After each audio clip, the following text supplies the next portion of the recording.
सासे गोरों सेंग्रा जाय सेंग्राया साख्रिनि उन खारालासेनो गावनो आबाद खालामनानै गावनि आथिङाव गावखौनो सुंथादों आरो राङारि बिथिङाव गोख्रों जादों।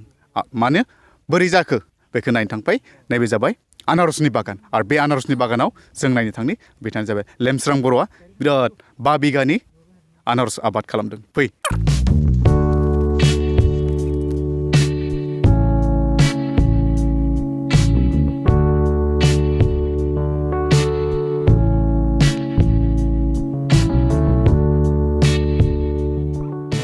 हादोरनि 70% आबादारि आरो बे आबादारिया हादोरनि रांखान्थि बिथिङाव जौगानायाव मैखोमै बिहोमा होबोयो।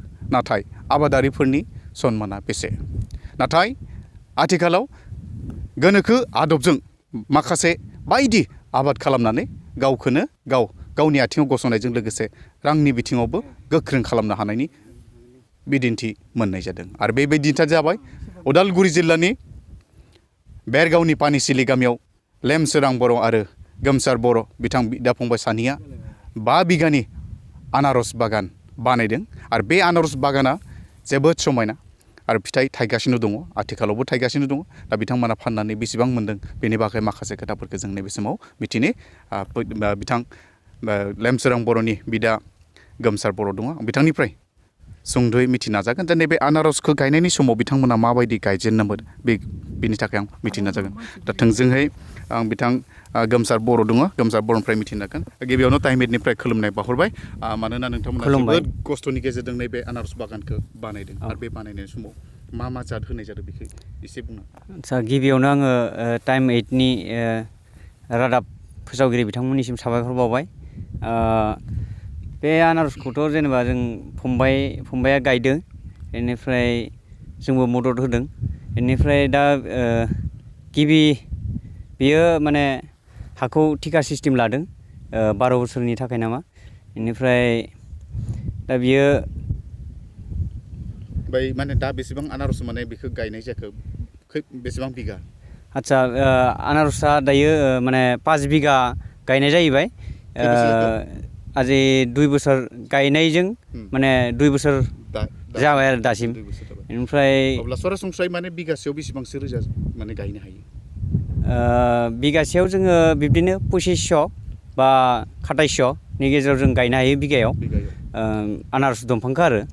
ओमफ्राय अब्ला बे फिथाइयाथ' माने गायनायनि बेसेबां समनि उनाव मोननाय जायो? बोसोरसे ने? बोसोरसेयावनो मोनो। माने 5 बोसोर गायनायावनो माने मोनदों आरो। ओमफ्राय बेयाव एसे खम नाङो आरो लागना। सरासनस्रायै आबादारिफोरा माने माबा मोनसे आबाद खालामनायनि उनाव बे फिथाइफोरखौ माने मैगं थाइगंआनो जा फाननो थाखाय बाजारनि माने बिराद प्रब्लेम जायो होनना बुंदों। नोंथांमोना बे आनारसआ माबायदिमोन देग्लाय?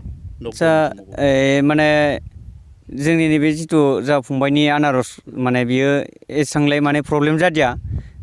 माने बेफारि फैदों। जोंनि लकेलनिनो बेफारि गोजा फैदों। गावनो बागानाव फैनानै लांफैदों आरो। थाइसे फिथाइयाव बेसेबांसो पाइकारिखौ मोनदों? थाइसेयाव बिदिनो थाइसेयाव 20 थाखा बा जरा मालाबा 45 थाखा बा 40 थाखा बिब्दि मोनदों आरो। बिराद मोजां। माने बियो लकडाउनबाबो माने बिदि गोग्लैना थायाखै? लकडाउनबाबो माने गोग्लैना थायाखै आरो। बिदिनो जोंनि जिथु आमथि फोरबोनि एसे सिगाङाव जायो नालाय। बेनिखायनो आमथि फोरबोआवबो बिराद लाङो आरो आनारस फिथाइखौ बिदिनो फोरबोआव होनो थाखाय फुजा माबाफ्राव होनो थाखाय। सरासनस्रायै जों नुबाय दानि आथिखालनि जायफोर लाइमोन दङ सेंग्रा सिख्लाफोर दङ बिथांमोना गुबुन जायगाफ्राव बेंगलरानो जा मुम्बाइआनो जा बा केरेला तामिलनाडु बेफोराव थांलाबायो। नाथाय जोंनियावनो गोबां हाफोर दङ। बिथांमोननि लाइमोनफोरनि थाखाय नोंथाङा मा होनना खावलायगोन? एक्सुवेलि माने जोङो दायो जिथु सेंग्राफोरनि थाखाय जेनेबा माने गुबुन बायजोआव थाङालासिनो बा मुम्बाइ केरेला गवा बेफोराव थाङालाबासिनो बेफोरबायदि जुदि जोंनि लाइमोन सेंग्राफोरा जुदि बेफोरबायदि हाफोरखौ माने गावआ गैयाब्लाबो एसे माने सोरनियावबा थिका लानानैब्लाबो जुदि मावोब्ला जों निजिनि जायगायावनो निजिनि न'खराव थानानै जोङो बे आबादखौ मावनानै माने इनकाम खालामना लानो हागोन आरो। बेनिखायनो लाइमोनफोरखौ मा होनना खावलायगोन? दा जिथु जोंनि लाइमोनफोरनि थाखाय जाहाथे ओरैनो बेखार थायालाबासिनो जिथु जोंनि माने आबाद मावनाय बे आबादजों बा बेफोरबायदि आनारस गायनानै बा मैगं थाइगं माने खेथि खालामनानै जुदि मावनानै जायोब्ला माने जोंनि निजि न'आव थानानै जोङो निजिनि उदै थाइसेनि थाखाय जोङो माने इनकाम खालामनानै लानो हागोन आरो।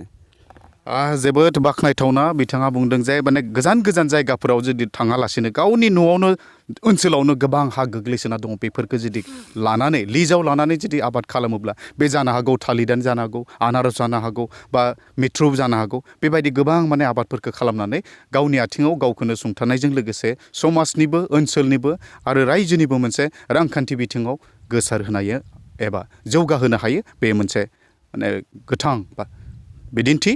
दा नैबे लेमसोरां बर'नि जि माने आनारसनि जि 5 बिगानि बागान बे बागाना जोबोद नायथावनानै बिथाङा दैखांदों। दा बेनिखायनो जोंबो खावलायदों जाहाथे फैबाय थानाय समफ्राव जोंनि लाइमोन सेंग्रा सिख्लाफोरा ओरैनो थायालासेनो बेबायदि हानि गावनि न'आवनो थानाय ओनसोलावनो थानाय हाफोरखौ लानानै बेबायदि आबाद खालामोब्ला थारैनो रांखान्थि बिथिङाव साफ्रोमबो जौगासारनो हागोन बेखौ जोङो मिजिंथिनो हायो।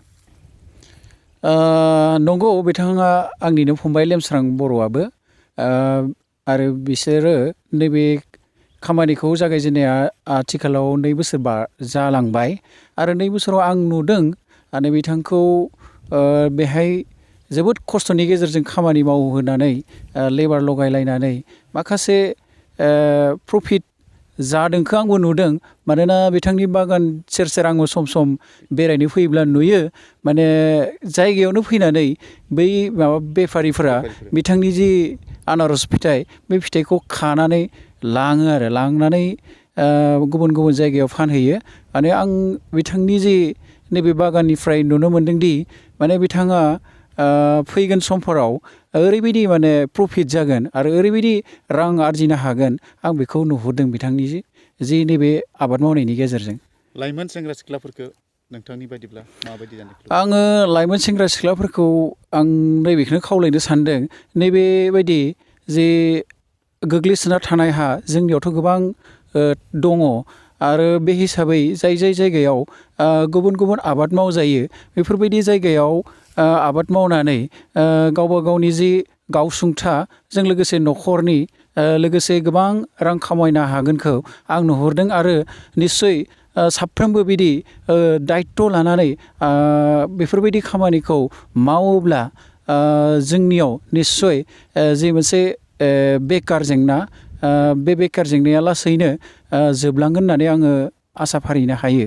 आथिखालनि जे बिटिआर सरकार बे बिटिआर सरकारखौ आङो खावलायनो सानोदि नैफोरबायदि इयुथ एबा लाइमोन सेंग्रा सिख्लाफ्रा गोसो जानानै जायफोर खामानिखौ आबादारि खामानिफोरखौ मावनो लादों बिदि खामानि मावनायाव जेन बिटिआर सरकारा बिथांमोनखौ रांखान्थियारि अनसुंथाइ होनानैब्लाबो जा हायो एसे एनै होनानैब्लाबो नैफोरबायदि आबाद मावनायखौ थुलुंगा होनो आरो हेफाजाब होनो थाखाय आङो बिटिआर गभर्नमेन्टखौ खावलायनाय थाबाय।